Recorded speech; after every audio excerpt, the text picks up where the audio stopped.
So we're thinking about the angiotensin, renin, aldosterone system. And this is a fascinating example of how physiology and pathophysiology interrelate. Now, physiologically, of course, you've got your kidney, and it's essential to have an adequate blood supply to the kidney. The kidneys are going to need a good blood supply.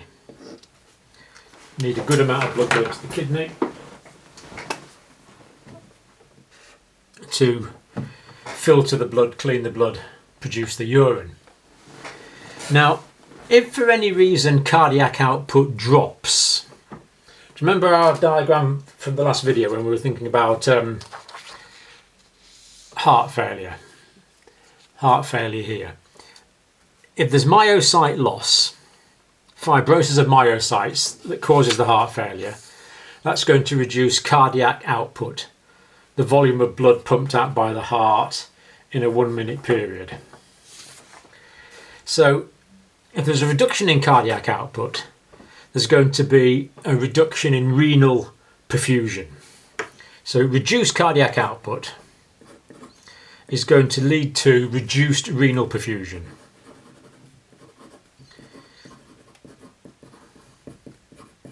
Now, if there's less blood going to the kidneys, what's that going to do to the pressure of the blood within the kidneys themselves? Well, reduced renal perfusion is going to lead to reduced blood pressure in the kidneys themselves. And in the kidneys, you probably remember we have these afferent arterioles, the glomerulus, which is the ball of capillaries. It's actually a complex ball of capillaries. I've just drawn a few there. All inside the Bowman's capsule. There's full videos on this in other places if you want to watch them. Other parts of Campbell teaching. So the blood's going in here. Glomerular filtrate's being produced here, and the blood's draining out there via the efferent arteriole.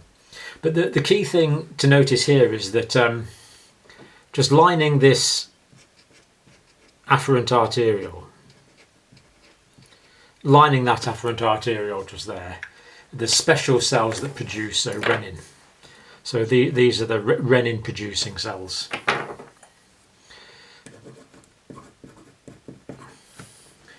Now the renin is produced by these granular cells that I've drawn in red that line the afferent arteriole. So when there's reduced cardiac output, we get reduced renal perfusion, reduced blood pressure in the kidneys. That is detected in the afferent arterioles here. And when there's reduced blood pressure in the afferent arteriole, these granular cells, they're called juxtaglomerular cells, they're near the glomerulus. The juxtaglomerular apparatus cells. Juxtaglomerular apparatus cells. They're going to produce renin. So renin is released by the kidney in response to lower cardiac output and reduced renal perfusion. So we're going to get renin.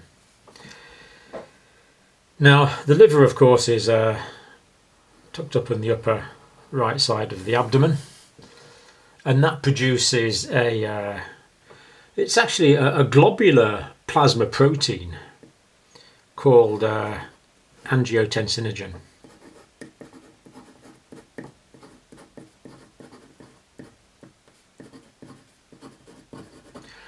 Angiotensinogen. So angiotensin, a globular protein produced by the liver, and the angiotensinogen itself is inactive. It just circulates and doesn't do very much at all as far as we know.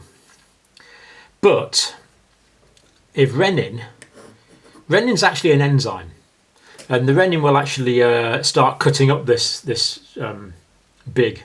biggish globular plasma protein produced by the liver. And one of the things it will cut off is called angiotensin 1.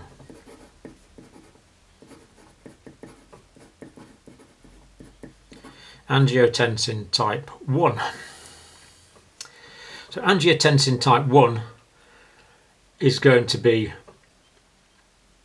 converted from the angiotensinogen by the action of renin. So you can see the lower the blood pressure in the kidney, the lower the blood pressure in the afferent arteriole, the more renin is going to be produced. The more renin will act on angiotensinogen to produce more angiotensin type 1. So more renin is going to cause more angiotensin type 1. And this is just a peptide really, it's only sort of 10 amino acids.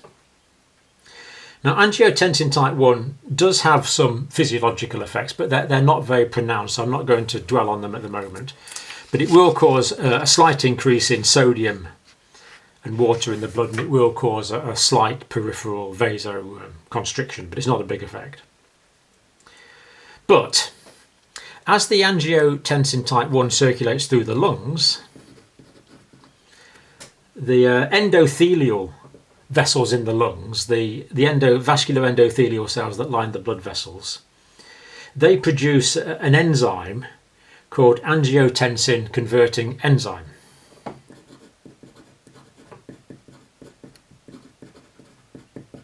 Angiotensin converting enzyme. And what do you think the angiotensin converting enzyme converts the angiotensin type 1 into? Well, if you know this story, you'll know it converts it into angiotensin type 2.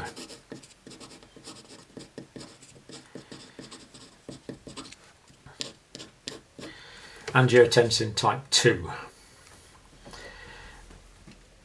So as the angiotensin goes through the lungs, it's converted into angiotensin type 2. So the more renin there is, the more angiotensin type 2 there is, because this ACE enzyme, angiotensin converting enzyme, this ACE enzyme, is in the lungs all the time. Unlike renin, where the amount of renin varies considerably depending on the perfusion of the kidneys. So we have this angiotensin type 2. Now, the angiotensin type 2 is a very powerful vasoconstrictor.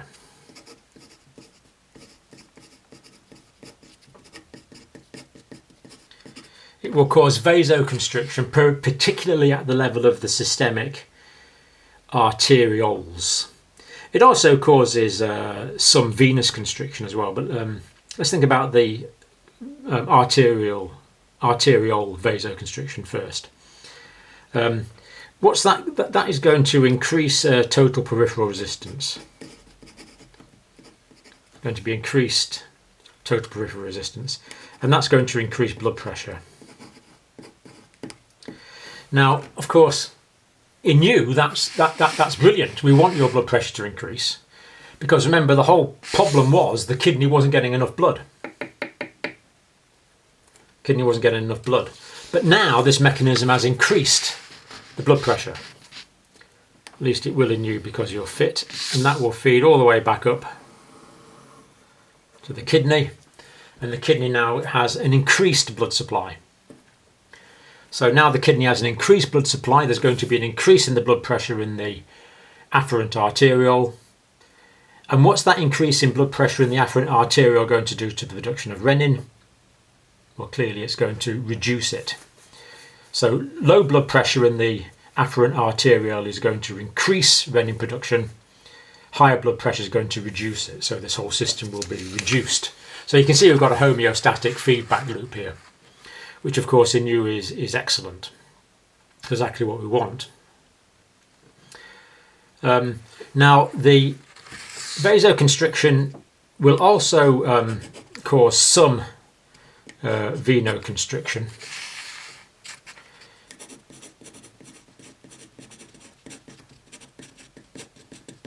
Some venoconstriction, and if there's venoconstriction, that's going to help to increase venous return to the heart. It's going to actually increase central venous pressure. It's actually the CVP will increase the venous return really, and that's going to maintain cardiac output, because there's plenty of blood going back to the heart. So this bit here is going to increase the venous return to the heart, which is also good to maintain cardiac output, which is also good because it means the kidney is getting its blood supply back, which is grateful for. So that's what happens physiologically. Now, the angiotensin type 2 has got another effect. It's going to work on the adrenal glands.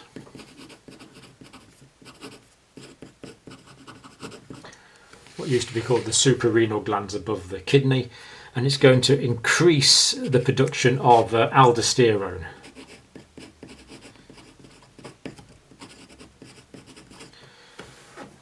Hence the angiotensin, renin, aldosterone system. So we're going to get increase in the amount of aldosterone there. Now, what the aldosterone does is it increases the amount of sodium and the amount of water which is reabsorbed from the renal tubules. So if there's more sodium and water reabsorbed from the renal tubules, what's that going to do to the amount of sodium and water that's excreted in the urine? Well, if more is reabsorbed, there's going to be less excreted in the urine, more retained in the blood. Therefore, that's going to increase intravascular volume. And the aldosterone will also increase the amount of water and sodium that's absorbed from the gut as well. So that's going to cause even more accumulation or retention of sodium and water in the blood.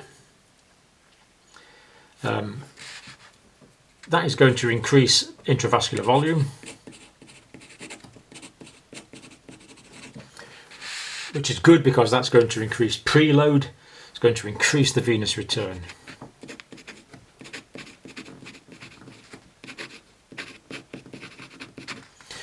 Now, if there's more blood going back to the heart, can you see there's more blood going back to the heart is able to pump more blood out.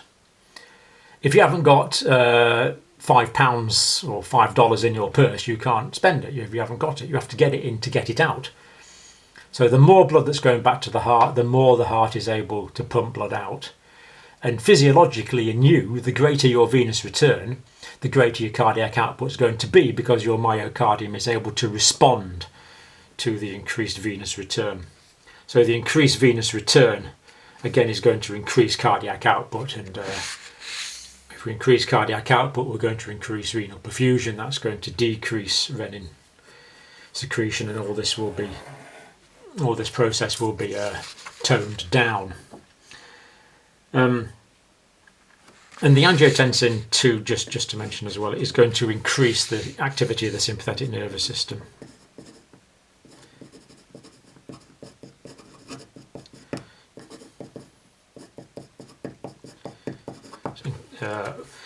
Sympathetic nervous activity is going to try and increase heart rate and increase stroke volume as well. But of course, in you that's fine. If you've already got heart failure, it's not because the heart is unable to respond.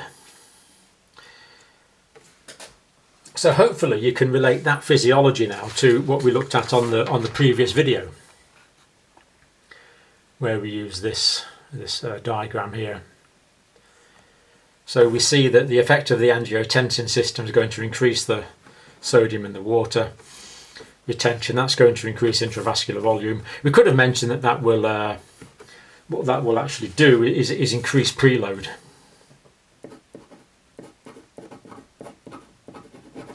We could have put that in as an extra. The preload is an extra stage. So preload is the pressure of blood going back to the heart in the venous system. Or technically, preload is the volume of pressure of the blood in the ventricles at the end of diastole.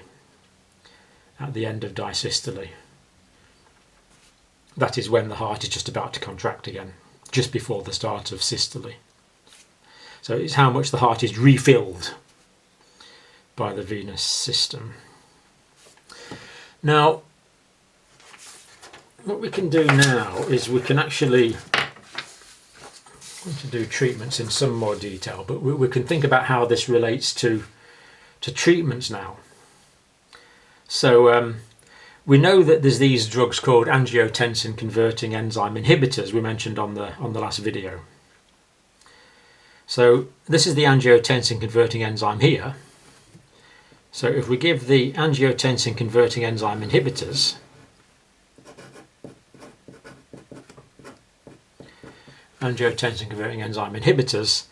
that's going to reduce the activity of the angiotensin converting enzyme.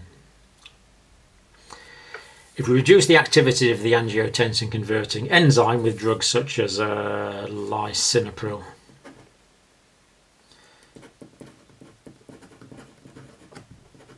in fact, any drug that ends in opril is going to be an ACE inhibitor.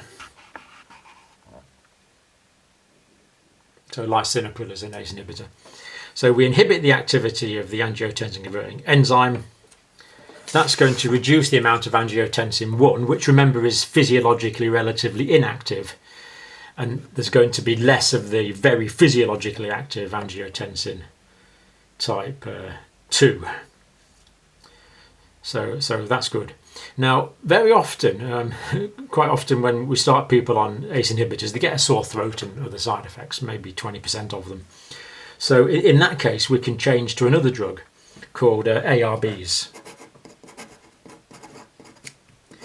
And ARBs work at this level. ARBs are angiotensin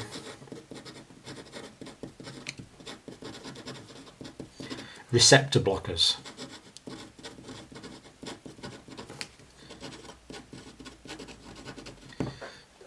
Like candostatin, they're drugs that end in statins, not statins, statins.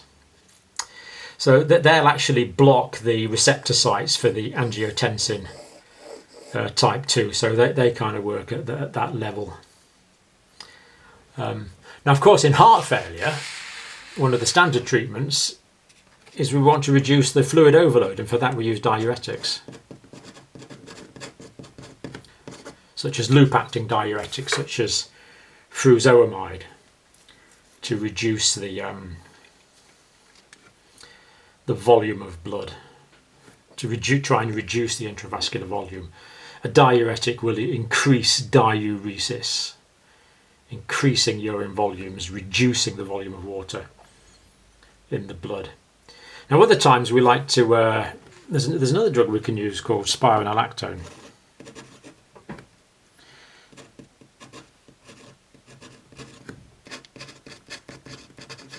Spironolactone, we used to call it spirolactone.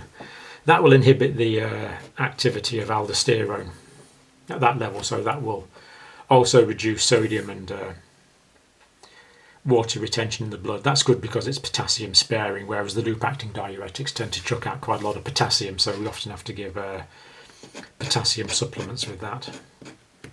Slow potassium chloride. Now, what we don't want to do is reduce the blood pressure quickly by giving beta blockers to patients with heart failure, but it's actually good to reduce the sympathetic activity, because the sympathetic activity is stimulating the heart, increasing cardiac workload. So we can titrate in, starting with very low doses of beta blockers that are also helpful. So that explains the physiology in you, how the system compensates by increasing your blood pressure, increasing your cardiac output, both of which will increase renal perfusion. In you, we want to increase venous return to increase cardiac output. These are all good things if you're young and healthy. If you've got heart failure already, and the heart is unable to respond, then these are bad things, because we end up with this vicious spiral that we noted before.